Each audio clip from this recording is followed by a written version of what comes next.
لیکن صدر Donald Trump کے آنے کے بعد آپ کو یاد ہوگا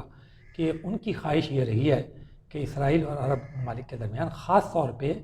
جو وہ عرب ممالک جن میں بادشاہت ہیں ان کے درمیان تعلقات کو سوال کیا جائے، کہ اس لیے کہ مصر جو ہے وہ ویسے سب سے بڑا ملک ہے غیر بادشاہتوں میں، تو اس کے تعلقات تو پہلے ہی اسرائیل کے ساتھ باقاعدہ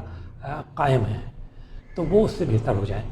یہ جو اسرائیل، ہم نے کئی مرتبہ اس بات کو کہا کہ یہ جو ایران اور سعودی عربین کانفلکٹ ہے، اور خلیج اور عرب اور اسرائیل وہ جو ایران کانفلکٹ چل رہا ہے،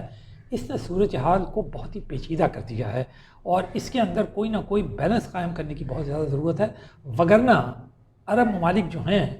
اگر انہیں یہ محسوس ہوا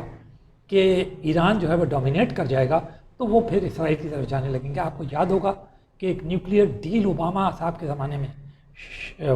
ہوئی تھی بٹوین 6 ورلڈ پاورز اور ایران کے، جس کے اندر ایران کی جو قرض جتنے وہ منجمد اثاثے تھے وہ واپس کر دیے گئے، اسے واپس دنیا میں آنے کے لیے کہا گیا، اور بہت ساری رعایتیں یورپی ممالک نے دی جسے ایران نیوکلیئر ڈیل بھی کہا جاتا ہے۔ لیکن اس میں ایک بات جس کو تمام ماہرین پوائنٹ آؤٹ کرتے تھے وہ یہ تھا کہ اس میں سعودی عرب اور عرب ممالک کو بالکل کانفیڈنس میں نہیں لیا گیا، حالانکہ وہ ایک بہت بڑا فریق تھے۔ ان کو یہ محسوس ہوا کہ نہ امریکہ نے یعنی اوباما صاحب کے دور میں انہیں کانفیڈنس میں لیا اور یہ نہیں بتایا کہ کیا ہے، اور اسرائیل تو ویسے ہی ایران کے خلاف ہے، تو وہ ان کے تو اس ڈیل نے بھی بہت زیادہ بد اعتمادی پیدا کی بٹوین ایران اینڈ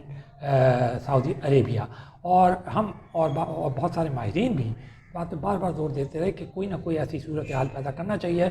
کہ یہ بتایا جائے عرب ممالک کو کہ اس ڈیل سے انہیں کوئی نقصان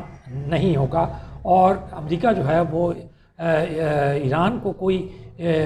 عرب کی جگہ دینے نہیں جا رہا۔ اس زمانے میں یہ تاثر ہو رہا تھا کہ شاید اس کو پھر بہت زیادہ اہمیت دی جائے گی مڈل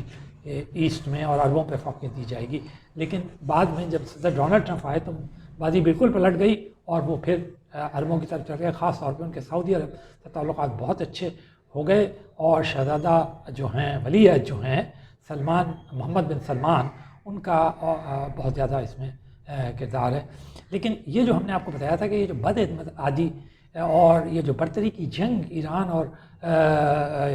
عرب ممالک کے درمیان، خاص طور پہ خلیجی ممالک کے درمیان شام میں ہوئی کانفلکٹ جو چلتا رہا، پھر اس کے بعد یمن میں کانفلکٹ چلتا رہا، جگہ جگہ چلتا رہا، پھر سعودی عربیہ کی تیل کی تنصیبات پر حملہ ہوا جس میں اس کی آدھی تیل سپلائی رک گئی، جس میں بھی اس نے بہت ہی متعدد حالانکہ رویہ اختیار کیا، لیکن بہرحال الزام جو تھا وہ انہی لوگوں پر آیا جن کا تعلق جو تھا ایران سے بتایا جاتا ہے۔ تو یہ ساری چیزوں نے بڑی بد اعتمادی پیدا کی، تو وہ یہ ان چیزوں نے آپ یہ کہیے کہ آہستہ آہستہ یہ جو عرب ممالک ہیں، خلیج کے ممالک ہیں، ان کو اسرائیل کے قریب کر دیا، کیونکہ بہرحال اس کا بھی یہی اسٹینڈ تھا ایران کے خلاف، تو وہ اور قریب آتے چلے گئے۔ تو آپ نے دیکھا کہ اس کا اب کلمینیشن پہلی قسم میں یہ ہوا ہے کہ یہ متحدہ عرب امارات اور اسرائیل کے درمیان باقاعدہ سفارتی تعلقات قائم کرنے کا اعلان کر دیا گیا، اور مختلف سطح پہ بھی، اور اس کے علاوہ بھی اگر آپ دیکھیں تو عرب ممالک میں جو وہ سخت قسم کا رویہ تھا اسرائیل کے خلاف، وہ اب کم ہوتا ہوا نظر آتا ہے۔ وہ یہ کہتے ہیں کہ جہاں تک فلسطینیوں کے حقوق کا تعلق ہے ہم اس پہ کوئی کمپرومائز نہیں کریں گے، ہم اسی طرح فلسطینیوں کے ساتھ کھڑے ہیں، ہم اسی طرح وہ کنڈیم کرتے ہیں بیت المقدس کے معاملے میں اسرائیل کو وہ جو قابض ہے، لیکن باقی جو تعلقات کا معاملہ ہے وہ اس معاملے کے اندر وہ وہاں کئی جگہ پیش رفت ہوتی ہوئی نظر آ رہی ہے، جس کی ہم نے کہا نا کہ کلمینیشن جو ہے وہ متحدہ عرب امارات کی شکل میں آیا۔ اب ہم نے آپ کو بتا دیا کہ یقینی بات ہے یورپ کے اندر تو یورپ کے بھی اسرائیل سے بہت اچھے تعلقات ہیں،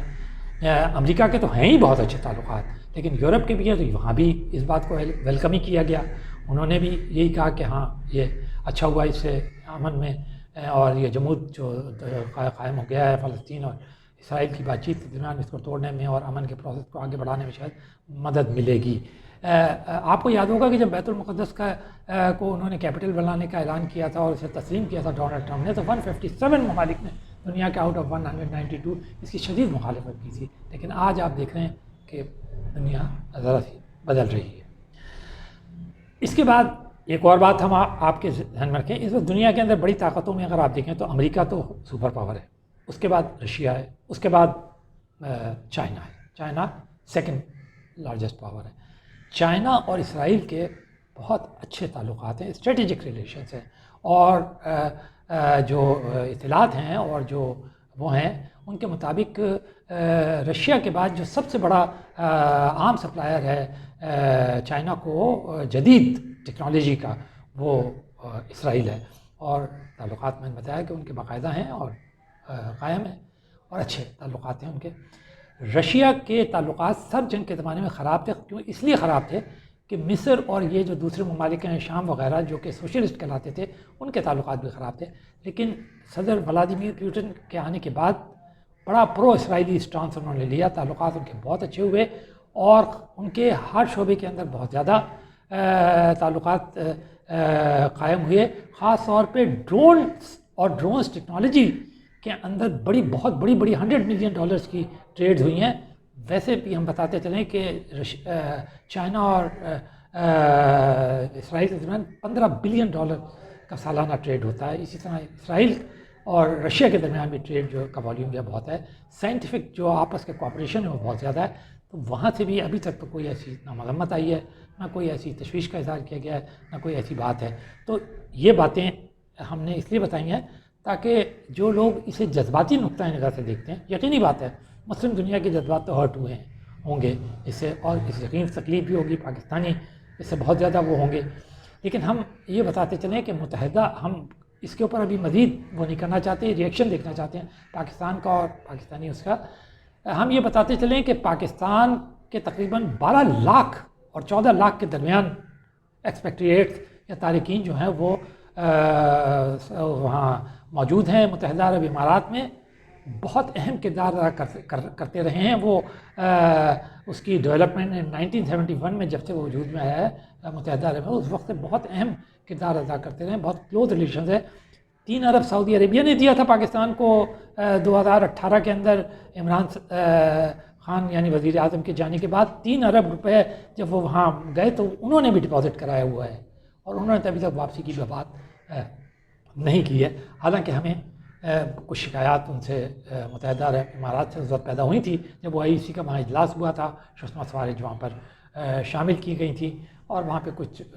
بڑے تھوڑے سے تلخ ہوئے تھے، لیکن یہ کہ تعلقات میں ابھی تک ویسے ہی ہے۔ لیکن ہم نے بتایا آپ کو کہ 12 لاکھ سے زیادہ پاکستانی جو ہیں وہ وہاں پر کام کرتے ہیں، ملازمت کرتے ہیں، رہتے ہیں وہاں پر، اور ایک دن سے نہیں، یہ تقریباً 50 سال سے زیادہ کا عرصہ ہو گیا ہے، اور اوور آل پاکستان کے تقریباً 56 لاکھ سے 60 لاکھ جو ہیں خلیجی ممالک میں رہتے ہیں، جن میں سعودی عربیہ جس کے کہ بہت ہی قریبی تعلقات ہیں متحدہ عرب امارات سے، وہ وہاں پہ رہتے ہیں۔ تو یہ ساری صورت حال ہے جو کہ ابھر کے سامنے آئی ہے متحدہ عرب امارات اور اسرائیل کے سفارتی تعلقات قائم کرنے اور مختلف قسم کے شعبوں میں تعاون کرنے کے سلسلے میں، یہ بات سامنے آئی ہے۔ تو اب آگے صورتحال کیا بنتی ہے انشاءاللہ ہم اس کے اوپر آپ کو کرتے رہیں گے، لیکن ابھی تک اس کے اوپر کو بہت واضح سٹینڈ لینا یا واضح کمنٹ کرنا یا واضح کوئی کرنا یہ بہت مشکل ہے۔ ابھی ڈیولپمنٹ جاری ہے، کیونکہ ابھی تو باقاعدہ سفارتی تعلقات قائم کرنے کا معاہدہ بھی نہیں ہوا ہے، وہ تو اگلے ہفتے یا کچھ دن بعد ہوگا۔